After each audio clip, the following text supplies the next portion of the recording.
Good morning दोस्तों। मैं इसके पहले भी अव्ययभाव समास और तत्पुरुष समास की 2 वीडियो अपलोड कर चुकी हूँ। आप लोग उसे देखिए और समझिए। इसके बाद अब मैं आपको तीसरा समास जो होता है कर्मधारय समास वो समझाने जा रही हूँ। आइए देखते हैं हम कर्मधारय समास।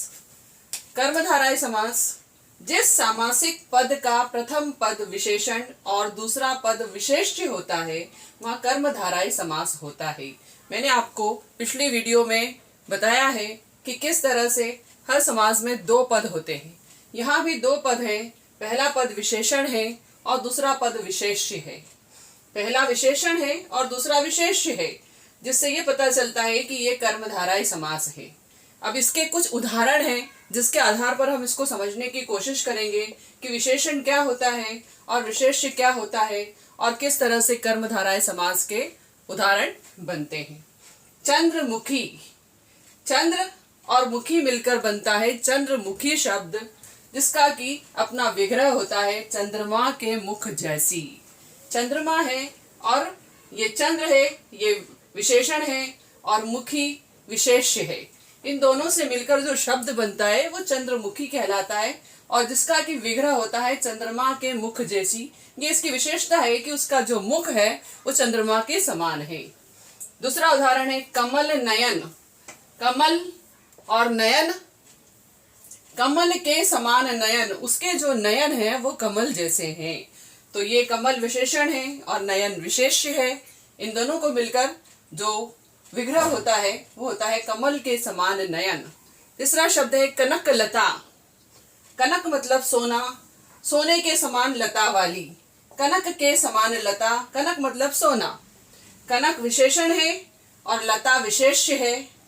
कनक के समान लता। घन श्याम, घन के समान श्याम, घन विशेषण है और उसका विशेष्य है श्याम। तो इस तरह से और भी बहुत सारे शब्द हो सकते हैं, जैसे चंद्रमुखी है, सूरजमुखी शब्द भी हो सकता है और भी चरण, कमल वो भी हो सकता है। तो इस तरह से बहुत सारे शब्द कर्मधारय समास के उदाहरण हो सकते हैं। चलिए अब हम पढ़ते हैं द्विगु समास। द्विगु समास की अपनी विशेषता होती है। किस तरह से द्विगु समास को पहचाना जाता है?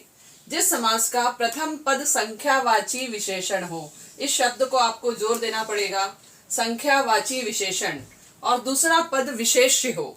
जब आपको यह समझ में आ जाएगा कि किसी भी शब्द के आगे संख्या लगी होगी तो वहां पर द्विगु समास होगा। ऐसे बहुत सारे शब्द होते हैं जिन शब्दों के आगे संख्या होती है और वो संख्या से इस समास को आसानी से पहचाना जा सकता है। जैसे इसके कुछ उदाहरण है। दो राहा, दो राहा में 2 राह है, मतलब 2 राहों का समूह, जिससे इसे बड़े आसानी से पहचाना जा सकता है कि 2 राहों के बारे में बात की गई है, इसलिए ये द्विगु समास का उदाहरण है। अगला हम देखेंगे पंचवटी। पंचवटी में पंच जो है उसका अर्थ होता है 5। 5 वटों का समूह, 5 वृक्षों का समूह पंचवटी कहलाता है। सतरंगी, सतरंगी मतलब 7 रंगों का समूह। सतरंगी मतलब 7 रंगों का समूह। अष्टमुखी, अष्टमुखी मतलब 8 मुख का समूह। इस तरह से जिस भी शब्द के आगे संख्यावाचक शब्द हो तो वहां तुरंत पहचाना जा सकता है कि वह द्विगु समास है।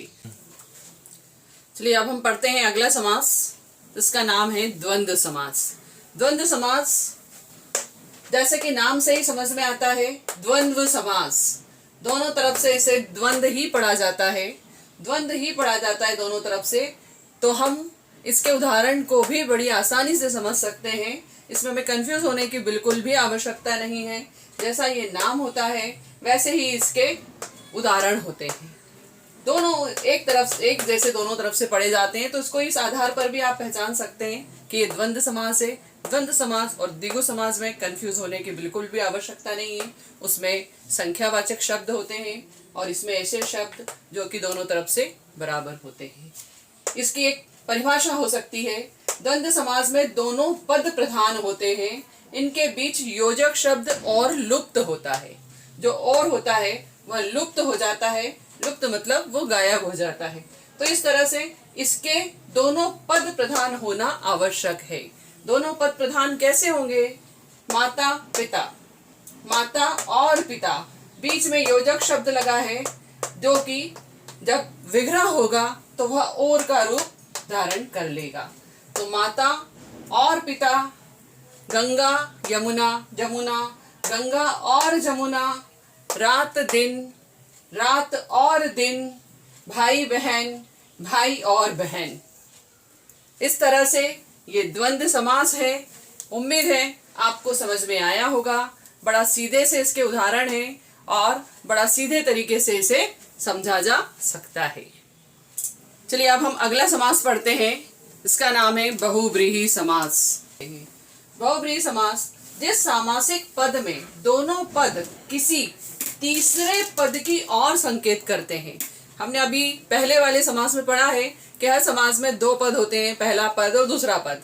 जब पहला पद और दूसरा पद मिलकर किसी तीसरे पद की ओर इशारा करते हैं तो वो तीसरा पद बहुव्रीहि समास का उदाहरण होता है। कैसे हम इसको जानेंगे, कैसे पहचानेंगे कि इससे मिलने इस समास के शब्द कौन से होते हैं? देखिए, शब्द है गिरिधर। गिरिधर का मतलब होता है गिरि को धारण करने वाला, पर्वत को धारण करने वाला। इस संसार में एक ही है जिसका नाम है श्री कृष्ण। जब हमें पहला पद और दूसरा पद मिलकर तीसरे अर्थ की ओर संकेत किया गया, वो तीसरा अर्थ था श्री कृष्ण, और वो भी कोई एक विशेष ही हो सकता है इस संसार में। उस विशेष के लिए अगर इस शब्दों का प्रयोग किया जाता है तो वहां पर बहुव्रीहि समास होता है।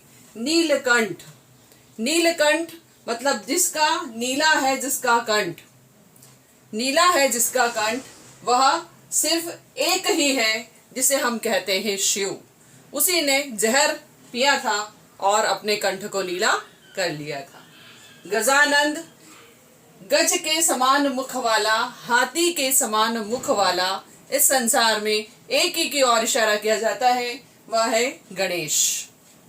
श्वेतांबर, श्वेत वस्त्र धारण करने वाली, श्वेत वस्त्र धारण करने वाली जो देवी है वह सरस्वती कहलाती है। हम सरस्वती को श्वेतांबरा कहते हैं। चक्रपाणि, चक्र को धारण करने वाले जो देवता हैं, सभी को पता है कि चक्रपाणि संसार में सिर्फ विष्णु को ही कहा जाता है। इस तरह से बहुव्रीहि समास को बड़ी आसानी से समझा जा सकता है। दोनों पद मिलकर जो तीसरा अर्थ बताते हैं उसे ही हम कहते हैं बहुव्रीहि समास, और इस तरह से उसके उदाहरण हैं। आशा करती हूँ आपको ये सब समझ में आया होगा। 6 समास मैंने पढ़ाए हैं, उसके अलग अलग वीडियो मैंने शेयर की है। आप उस वीडियो को देखिए और मुझे पूरी उम्मीद है कि आपको मेरी वीडियो अवश्य पसंद आएगी। अगर आपको वीडियो पसंद आती है तो आप उसको शेयर करें, लाइक करें और सब्सक्राइब करें। धन्यवाद।